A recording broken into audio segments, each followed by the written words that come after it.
Okay, Nick Collier here, and I'm going to attempt something that I haven't done in probably 10 years, because 10 years ago when I semi-retired from making jewelry, I decided I would never make silver again. And why not? I mean, gold right now is ridiculously expensive, and it seems like everything I make, it just sits here. And that's okay, except that, I want to sell some things. So I'm going to make a couple of nice pieces in silver and see how it goes.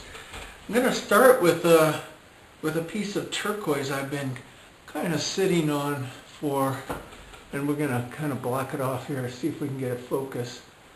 I've been sitting on for, I don't know, probably 15 years. It's just been sitting in my little box.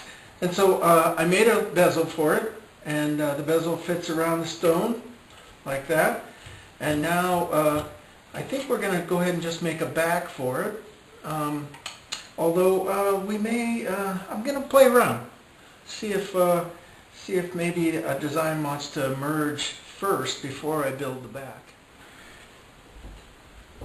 Okay, first thing I want to do, because I haven't really used silver in so long, all of my silver has gotten pretty tarnished.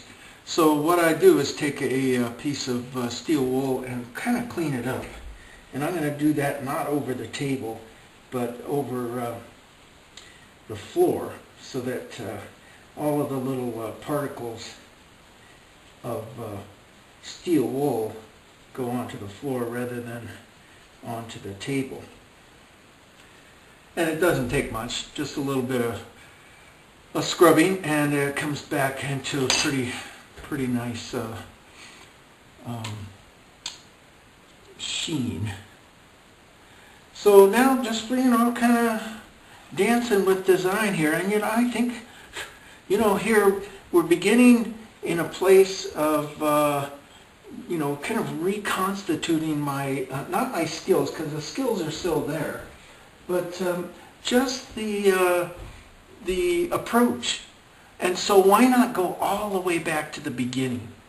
Let's go all the way back, almost 40 years, and to the first piece that I made. And I made that for a girlfriend. I'm looking for a pen right now, and I think I'm going to have to go in the other room and find one.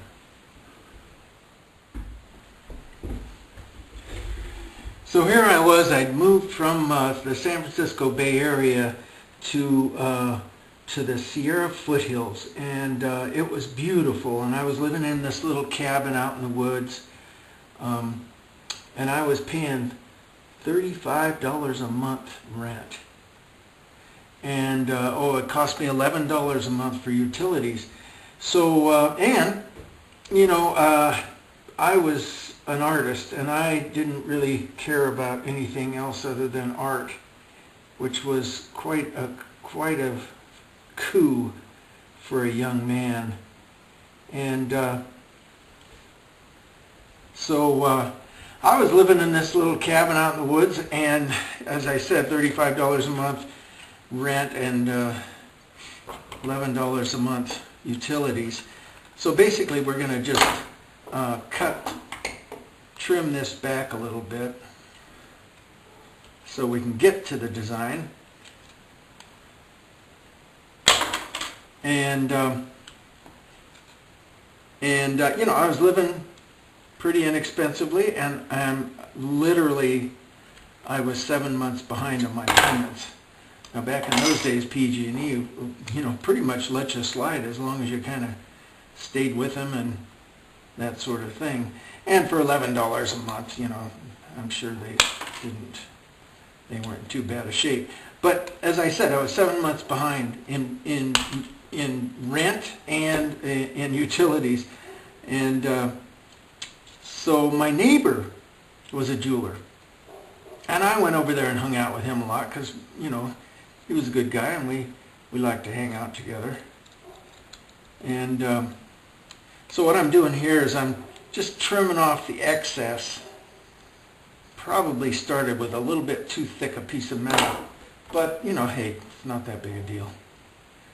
So just trimming off the excess and coming up with with just the borders, so that when I come in with my cutter and make an accurate cut, all of the scrap just peels back. You can see it peeling back right there. And so that, you're not fighting the scrap. So you can get a nice shape out of it. So anyhow, I went over to see him on a regular basis, and Christmas time it came around, and I was hanging out with this woman, Lori, and I really wanted to get her something nice, but I was broke, and there was no way I was going to be able to afford anything. So I went over to Larry's shop, and I said, "Hey Larry, let me make a piece of jewelry for Lori." And he said, "Yeah, sure, go ahead." So he says, "You've been watching me, you know what to do." And so I just kind of started in. Now here on this part, this is the inside curve is a little more difficult to get to because you got to fight it a bit. And I think what I'm going to do is cut off this end and file it just a little bit to kind of get a nice round shape going, so that I don't cut my finger.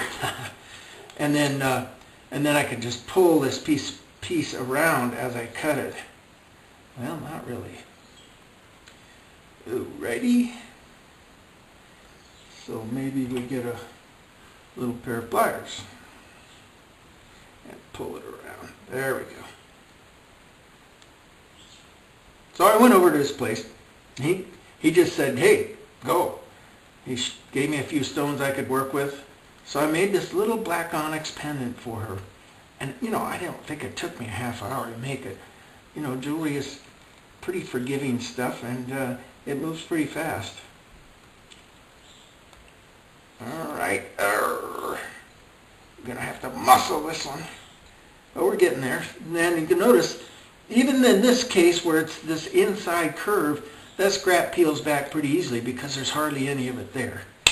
There we go. All right. So we'll take this over to the dapping systems. Take all the scrap and throw it in the scrap bin. And we're going to go ahead and form that a little bit. Before we do any forming, let's go ahead and just flatten it out on my little handy dandy anvil here. Can't remember where I got it, but somewhere. So anyhow, I went, just flatten it out a little bit. You can see it's all banged up and everything, but all that goes away fairly quickly. So before we form this piece, I think what I want to do, and we're going to go right back to the early days, what I want to do is put a divot right down the center of this, kind of leaf-like. Well, that wasn't exactly center, but it is what it is now. So it kind of puts a little crease in it, right down there. Let me get it a little closer for you. It gives it a little crease. It doesn't look that great right at this moment, but I wonder if you can put a second crease. Nah. All right, so now at this point, we come in and we put the crease facing down, clean off the surface a little bit, and just go in and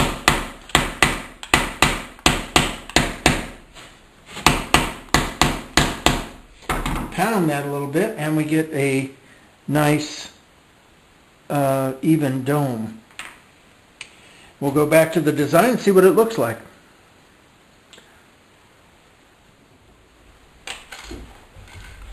Okay, let's bring that in.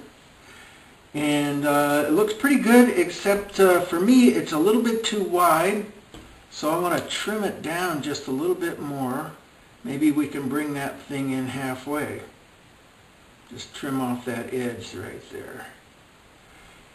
And that'll give it a more of a leaf look to it. So we'll go ahead and just trim that.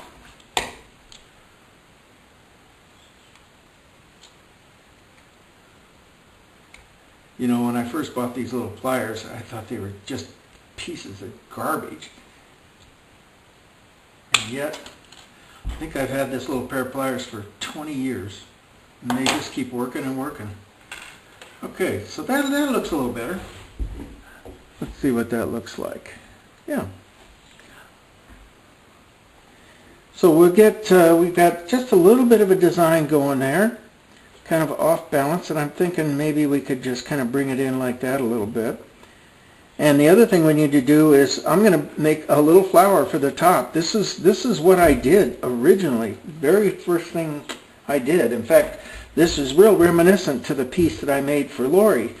Anyhow, so I made this piece for her, and I took it in to show Larry and his wife, and both of them just like freaked out. They just like, wow, this is like a really cool piece. This is a very different design than we've seen anywhere else. And I'm thinking, wow, that's kind of cool. And they said, you know how much is this worth? And I said, oh, well, I don't care because I'm an artist. I don't care about money. And they said, $50. And that was back in the early 70s. $50 was a lot of money. The dollar signs kind of went rolling around in my head, and within a couple of weeks I had, I'm trying to get this line to fit a little better. Within a couple of weeks I had started making jewelry. I bought a few tools. I ended up, let's take it over here and pound it a little bit more. So we tried to get this thing to dome out just a little bit more. We started out with this dome here, and then I went, well, that's just not quite enough dome. So then I put it in this one here. Oops, there you go. And that one, it fits right now. And it's still not quite enough dome. So we're going to go to this little small one here and see if we can tap that out and turn it into a little bit deeper dome. And I'm going to use a little steel dapping punch or dapping forming tool, and just barely tapping it to get it to form into that shape there. Now I think we've got a little bit more dome here, and that's going to fit better. Let's go back over to the piece and see what we come up with. Okay, let's have a look at that. Yeah, that's going to fit a little bit better. Now, of course, it doesn't fit right in here so well, but you know, back that's not a bad thing. That's not a bad thing. We're gonna play with it a little bit. Maybe I could just push it down just a little bit. There, that gets a little bit better. Okay, yeah, that should be good. That'll get us started. So now what I'm going to do is make a flower for the top, and that's, you know, I know it's a bit dopey, but you know, you'll like it. Cut a square and cut the corners off the square, so we end up with a, what would this be called? What is that, 8 sides? And that might be a bit big, so let's kind of trim it down a little bit more.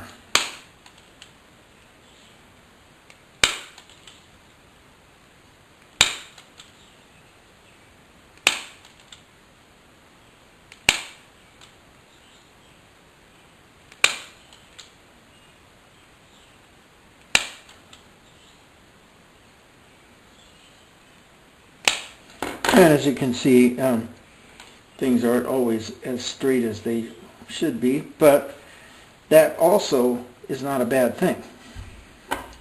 So I'm going to come in here, and I think I can just go ahead and cut a V out of each one of these corners.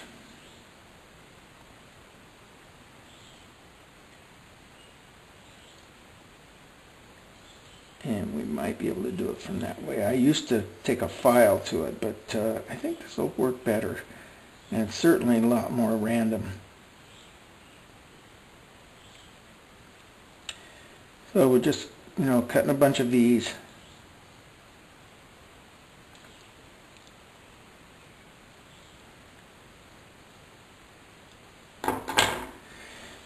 Come in with a pair of needle nose pliers, if I can find them. Uh-oh. Telephone.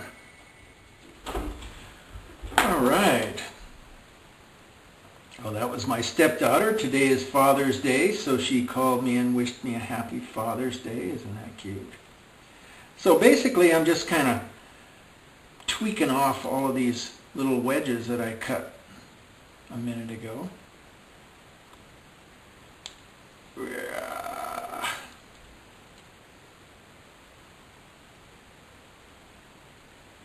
Let's just see how things come out. I'm trying to be more random. I used to be very accurate with this, and you know, it'd come out good. And so I like to be more random these days.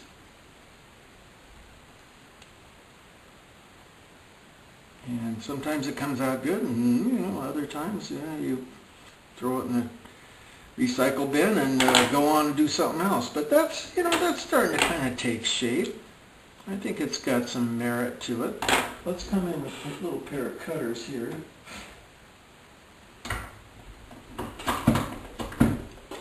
We're just going to nip off the corners to kind of give it a roundy shape.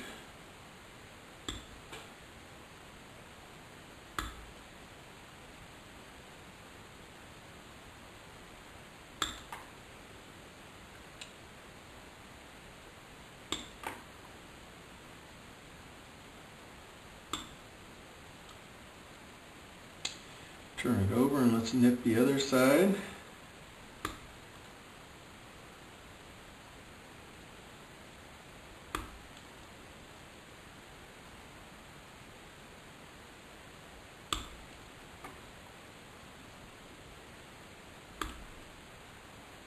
One last one. And we got the, you know, the makings of something. We're not quite sure yet what. But I think probably a good idea at this point is to come in and just file off some of the rough edges, because once we shape it, it's going to be harder to get in there to file those rough edges. Get a little bit more roundiness to it.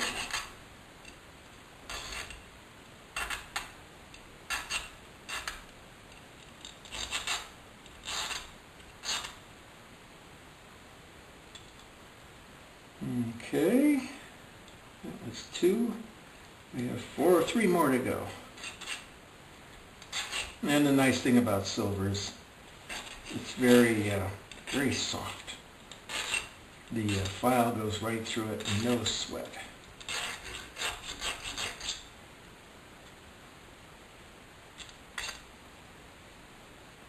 One last one here, I believe. Yeah. Very random, as you can see. And maybe we'll go in with a little needle file and get into these corners here.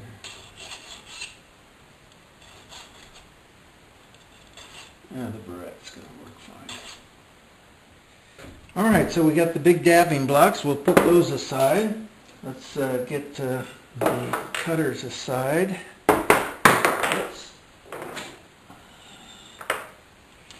And let's come over with the smaller dapping block. We're going to just drop this in a place where it's going to fit for one. First thing out the gate. There we go. Looks like it'll fit in there. And we need to come up with a corresponding punch. That probably will work a little bit pretty good. Don't pound it real hard because you'll smash the metal. So just barely tap it. Now we've already gotten the shape going, but we don't have it complete. So let's find another place where it looks like it's going to be okay. This punch is a little bit big at this point. Let's come down to something smaller. I always like to test it first so I don't end up messing up the punch. Let me come in and pound that a little bit more.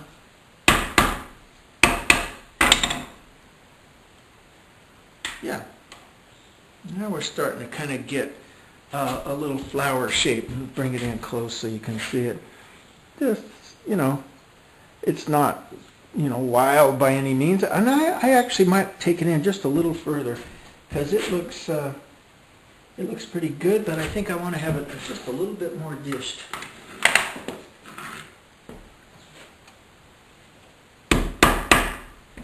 There we go. Yeah, now we got something. And you can see there's a nice little dish in that randomness. All right, let's take her back over to the bench and see what we can do. And notice we've got a bunch of little scrap laying around here, and I need to build a little ball for the center of this. So I'm going to take some of this scrap and just kind of put it in my hand and take it over to the torch, and we'll ball something up. We've taken these little scrap piles and we've just separated them a little bit because we want 2 or 3 sizes. Come on. There we go. There's one. We want some random sizes. Being the random guy that I am, and just heat them up until they kind of pull together. And once they pull together, you've got to just let it cool down slowly.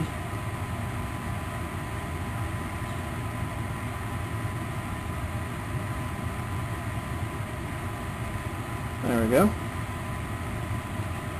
So now we have 4 or 5 to choose from, and having those 4 or 5 to choose from gives us the opportunity to really, make it larger or smaller, the little center piece. Okay, so we've got a bunch of choices, and we have this little semi-flower here, and actually, I kind of like that one right there, the biggest one. That looks really good right there. So I think that's going to work real well. And I've kind of dropped this leaf down below here so that it carries with the curve of the stone. So now we can kind of come in and put the flower right next to it. Something like that. And that could be a good start for a little pendant.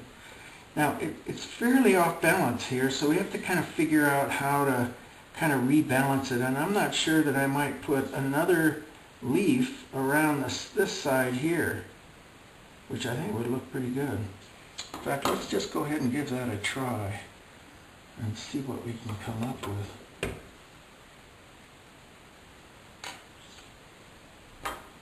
Pick up the stone, drop the piece of metal in behind it.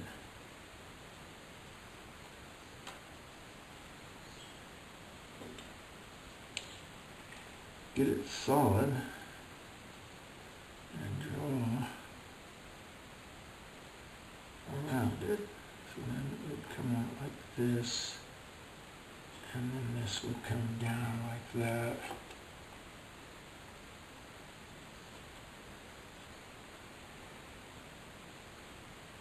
And my friend John Peter called my kind of jewelry making Gestalt jewelry, because I just kind of go with whatever's there. So let's cut the scrap off so we can get a nice clean line again and see what we end up with.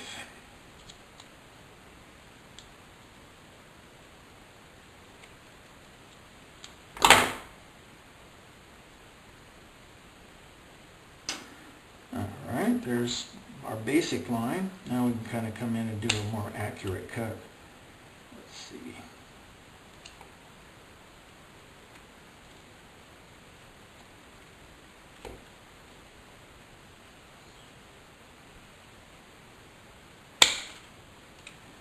There we go.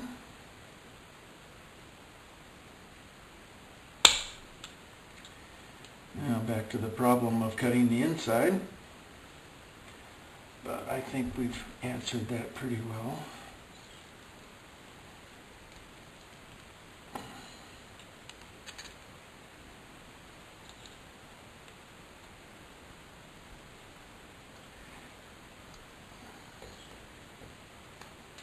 Okay, maybe we have, this is a much smaller piece, so it's harder to handle. We're going to come in from the other side, and then we'll just go ahead and file it. File it round once we cut it. Definitely this is some heavy duty metal. I'm not sure what gauge it is, but it's definitely not 24 gauge. More like, what, 20 gauge, 18? But it's no problem. So come in and just kind of file that inside edge a little bit, clean it up.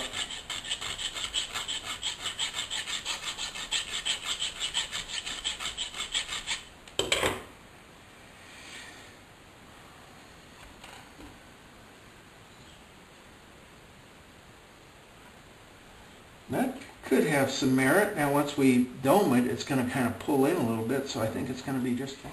Yeah, there we go. So we've got, you know, something. Not sure how it's going to hang, because now it's really off balance, but in a really balanced sort of way. So, you know, it could hang from here, or it could hang from here. We could even turn it upside down and hang it from here. So let's just play with it a little longer and see what we come up with.